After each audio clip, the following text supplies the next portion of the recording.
علیکم دوستوں، میں نام عثمان اور آپ دیکھ رہے ہیں صاحب الماما۔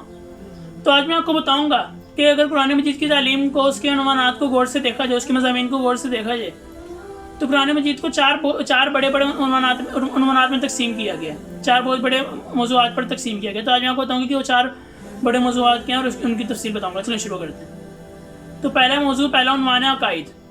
تو عقائد بنیادی طور پر 3 ہیں۔ تو ان میں سے پہلا ہے توحید۔ توحید کا مطلب ہے کہ اللہ پاک کو ایک ماننا، اللہ پاک پر یقین رکھنا اور اللہ سے مانگنا، اور اللہ کی عبادت کرنا اور اسی سے مانگنا اور اس پر یقین رکھنا، تو یہ توحید یہ ہے۔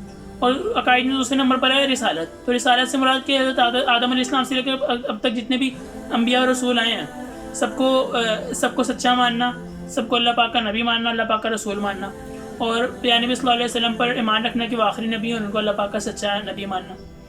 تو یہ رسالت ہے۔ اور تیسرے نمبر پر عقائد میں ہے آخرت۔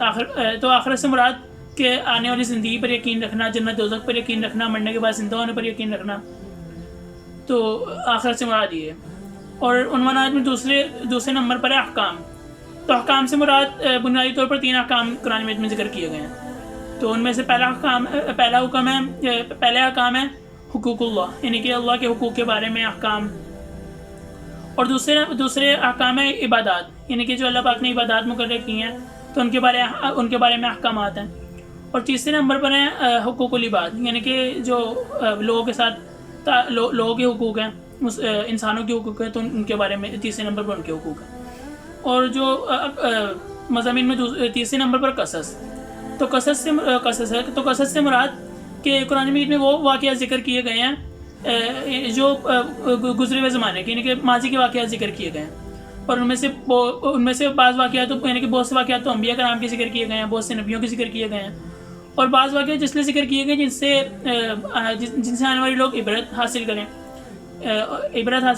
اور بعض واقعات ایسے ذکر کیے گئے ہیں جن سے آنے والے لوگ، یعنی کہ اللہ پر ان کا یقین پختہ ہو اور ان کا، یعنی کہ وہ اللہ پر یقین رکھیں۔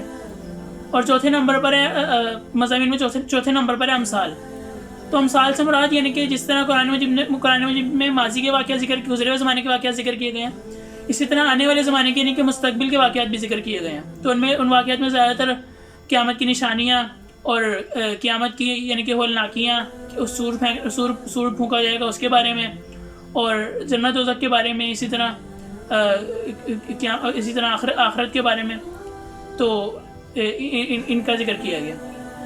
تو یہ 4 عنوانات ہیں جن کے بارے میں جن میں قرآن مجید کو تقسیم کیا گیا، یعنی کہ قرآن مجید میں اگر ہم قرآن مجید کی تعلیم کو دیکھیں، قرآن مجید کے مضامین کو دیکھیں، تو ہمیں بس یہ 4 عنوانات نظر آئیں گے، یعنی کہ ان 4 عنوانات پر قرآن مجید کو منقسم کیا گیا۔ تو ملتے ہیں انشاءاللہ اگلی ویڈیو میں، اب تک کے لیے خدا حافظ۔